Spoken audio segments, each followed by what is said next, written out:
নমস্কার বন্ধুরা, আজ আমরা গীতা পাঠের অষ্টম দিনে পৌঁছে গেছি।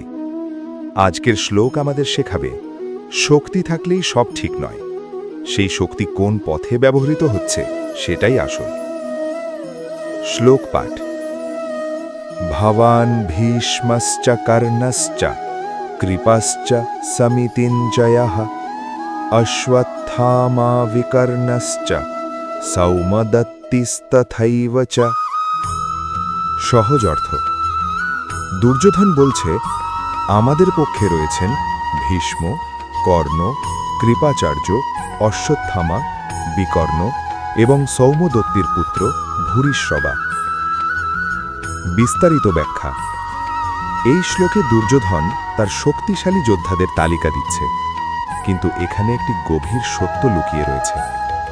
এই সব মহান যোদ্ধারা সবাই শক্তিশালী, দক্ষ এবং গুণবান, কিন্তু সবাই একই কারণে কৌরবদের পক্ষে দাঁড়ায়নি। ভীষ্ম, তিনি ছিলেন প্রতিজ্ঞাবদ্ধ।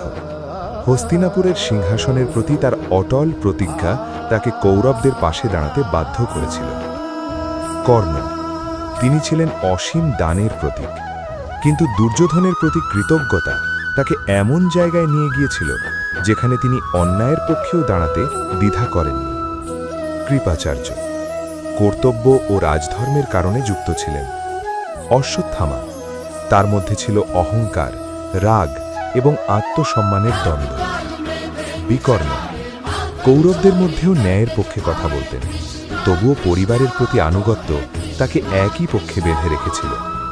ভূরিশ্রবা, বংশগত সম্পর্ক ও যোদ্ধাধর্মের কারণে এই যুদ্ধে যুক্ত ছিলেন। গভীর অর্থ।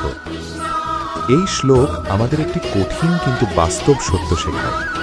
সব ভালো মানুষ সবসময় সঠিক জায়গায় দাঁড়ায় না। সব শক্তিশালী মানুষ সত্যের পক্ষে থাকে না, কারণ মানুষের সিদ্ধান্ত শুধু ন্যায় অন্যায় দিয়ে হয় না। অনেক সময় তা হয় কৃতজ্ঞতা, প্রতিজ্ঞা, সম্পর্ক, অহংকার বা ভুল আনুগত্যের কারণে। বাস্তব জীবনের উদাহরণ। আমাদের বাস্তব জীবনেও আমরা এমন উদাহরণ দেখি। ধরুন, একজন দক্ষ ও সৎ কর্মী একটি প্রতিষ্ঠানে কাজ করছেন।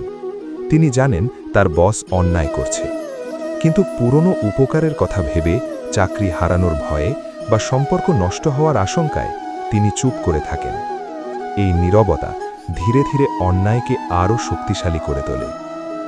মূল শিক্ষা। শুধু ভালো মানুষ হওয়াই যথেষ্ট নয়, শুধু শক্তিশালী হওয়াও যথেষ্ট নয়। গুরুত্বপূর্ণ হল আপনি কোন পক্ষে দাঁড়াচ্ছেন। আজকের সারাংশ। জীবনে আপনার গুণ, আপনার প্রতিভা, আপনার শক্তি সবকিছুই মূল্যবান, কিন্তু যদি সেই শক্তি ভুল পথে ব্যবহৃত হয় তাহলে সেটাই অন্যায়কে শক্তি দেয়।